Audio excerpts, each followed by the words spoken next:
Hello नमस्कार दोस्तों। क्या बीच चुनाव के बीच में एक बहुत बड़ी खबर निकल कर आ रही है और क्या चुनाव के तुरंत बाद नीतीश कुमार पलटी मार देंगे आरजेडी की तरफ, तेजस्वी यादव की तरफ? क्या इसमें सच्चाई है? क्योंकि आप लोग ने देख रहे होंगे कि जिस प्रकार से तेजस्वी यादव का बयान आ रहा, नीतीश कुमार की चुप्पी, नीतीश कुमार के मुंह जो उदासी वाला चेहरा बना रहता है, हमेशा बीमार रहते हैं। प्लस बीजेपी के साथ जहाँ भी मंच पे या फिर रोड शो में भी जाते हैं तो आराम से सीधा शांति से और बोलते भी हैं एकदम सोच समझ के। अब उतना फिर भी उनसे गलतियां हो जा रही है। और आरजेडी के तेजस्वी यादव ने जिस प्रकार से उन्हें अपना चच्चा बताया, उन पर हमलावर नहीं है। क्योंकि आप लोग जानते हैं जब साल 2017 में वो आरजेडी छोड़कर बीजेपी की ओर आए थे तो कितना तीखा हमला करते थे तेजस्वी, तेज प्रताप और लालू यादव। लेकिन इस बार चुनाव में भी तेजस्वी यादव बचते हुए दिख रहे हैं नीतीश कुमार का हमला करते हुए, और उन पर एकदम अच्छे से हाईजैकिंग का आरोप लगा रहे हैं कि नीतीश कुमार अच्छे आदमी, उनको हाईजैक कर लिया है बीजेपी वाला, ये आरोप लगा रहे हैं, ना कि नीतीश कुमार पर सीधे हमला कर रहे हैं।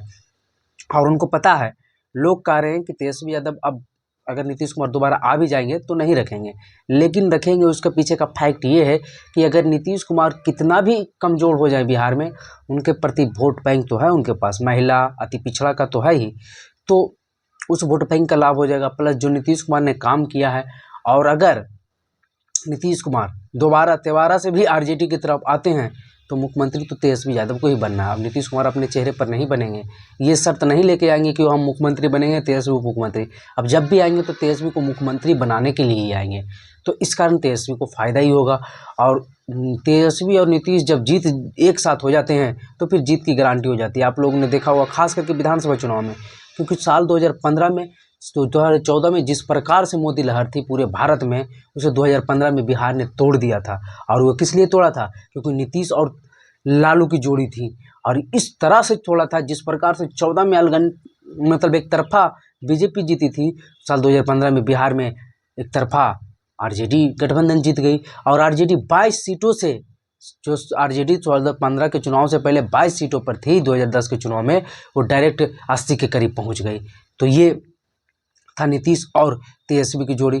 और आगे किस लिए दोनों एक साथ हो सकते हैं ये भी जानते हैं। बीजेपी से नाराजगी हो सकता है नीतीश कुमार इसलिए बीजेपी की तरफ आगे होंगे, क्योंकि इसमें तो किसी को डाउट है ही नहीं कि ये नरेंद्र मोदी सरकार नहीं बनाएंगे, क्योंकि सरकार बना ही लेंगे, ये ऐसा एक परसेप्शन बन ही चुका है लोगों में। लेकिन नीतीश कुमार जिस प्रकार से मोदी का विरोध कर रहे थे, घर घर जाकर लोगों तक पहुंचा रहे थे ये बातें, और इंडिया गठबंधन की बनाने में सबसे ज़्यादा योगदान नीतीश कुमार जी का है, तो फिर वो अलग बीजेपी के साथ फिर क्यों आ गए चुनाव के ऐन मौके पर पहले? तो इसके पीछे एक कारण ये भी बताया जा रहा है कि नीतीश कुमार अपने सांसदों को बचाने के लिए इधर आ गए, क्योंकि उनके सांसदों का मन था कि वो एनडीए की तरफ रहेंगे तभी जीतेंगे, क्योंकि लोकसभा चुनाव मोदी के नाम पर होता है। तो उस मुद्दे में बिहार में आरजेडी पिछड़ जाती, इस कारण से नीतीश कुमार इधर आ गए कि अपने सभी सांसदों को जिता लेंगे। और अगर ऐसा नहीं करते नीतीश कुमार तो उनके सांसद टूट के बीजेपी के साथ हो जाते, तो जिस कारण और उनके सांसदों की संख्या भी घट जाती, मात्र 2 3 4 5 बच जाती। तो इसलिए नीतीश कुमार के एक स्ट्रेटेजी हो सकता है कि चुनाव भर इनके साथ रह लेते हैं और चुनाव में अपनी सांसदों की संख्या बरकरार रख लेते हैं, और फिर चुनाव के बाद उनके साथ चले जाएंगे आरजेडी के साथ। और इसलिए तेजस्वी यादव ज़्यादा हमलावर नहीं, ये भी हो सकता है, क्योंकि नीतीश कुमार जानते हैं कि उधर रह के सांसदों को हम ज़्यादा नहीं जिता सकते हैं। और इधर से 16 सीट मिला, उस बार भी 16 सांसद उनके जीते थे 17 सीटों पर। इस बार 16 सीट लड़ रहे हैं, तो 11 12 10 जो भी जीते तो जीत तो जाएंगे, और नीतीश कुमार की सांसदों की संख्या भी रह जाएगी। और अगर फिर जीतने के बाद अगर पलटी मारते हैं तो सांसद उतना ज़्यादा नहीं भागेंगे, क्योंकि चुनाव के वक्त सांसद इसलिए भागते हैं क्योंकि जीतने का उनको गारंटी होना चाहिए, इसलिए। और चुनाव के बाद अगर सांसद जीत जाते हैं तो फिर उतनी उलटफेर कम होती है। तो नीतीश कुमार की ये स्ट्रेटेजी भी हो सकती है। हालांकि ये कितनी सच्चाई ये देखने वाली बात होगी। बीजेपी कोई कच्ची खिलाड़ी नहीं, क्योंकि 2 बार धोखा देके भाग चुके हैं। और बीजेपी ने भी नीतीश कुमार के समीकरणों में डेंट डालना शुरू कर दिया, उनके ही कास्ट कॉम्बिनेशन से अपने पार्टी के युवा नेता को आगे बढ़ा रहे हैं, जैसे सम्राट चौधरी और चिराग पासवान को भी आगे बढ़ा रहे हैं। बीजेपी भी इस बार नीतीश कुमार को बांधने की पूरी कोशिश में है, और बीजेपी अपने नेताओं को जिस प्रकार से आगे बढ़ा रही है, नीतीश कुमार को इस चुनाव में अगर अच्छे परफॉर्मेंस नहीं करती है तो बीजेपी खुद उन पर टेक ओवर करके आगे बढ़ना चाहेगी। और बीजेपी भी नीतीश कुमार की वोट बैंक पर एकदम पूरी पैनी नज़र बनाए हुए हैं।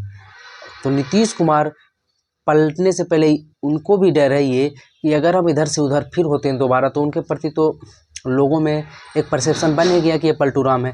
दूसरी तरफ उनके विधायकों को भी टूटने का डर है, क्योंकि जीतने के समय विधायक एनडीए की तरफ थे और चुनाव आएगा तो फिर 2025 का फिर एनडीए का साथ चाहिए।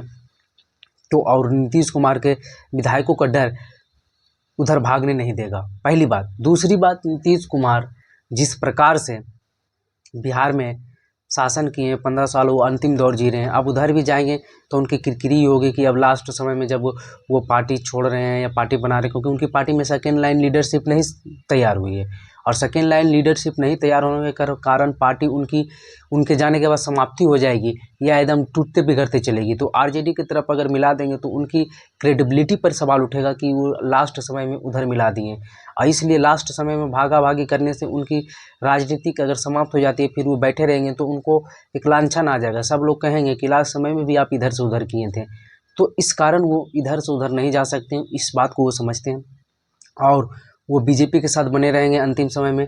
और ऐसे भी कहा जा रहा है कि नीतीश कुमार का ये अंतिम चुनाव है 2024 का, जो लोकसभा चल रहा है 2025 में वो चुनाव नहीं लड़ने वाले हैं, ऐसे कहा जा रहा है कि विधानसभा में बीजेपी को एनडीए के साथ रहेंगे और एनडीए के जो भी बीजेपी को उन्हें जिताने की कोशिश करेंगे।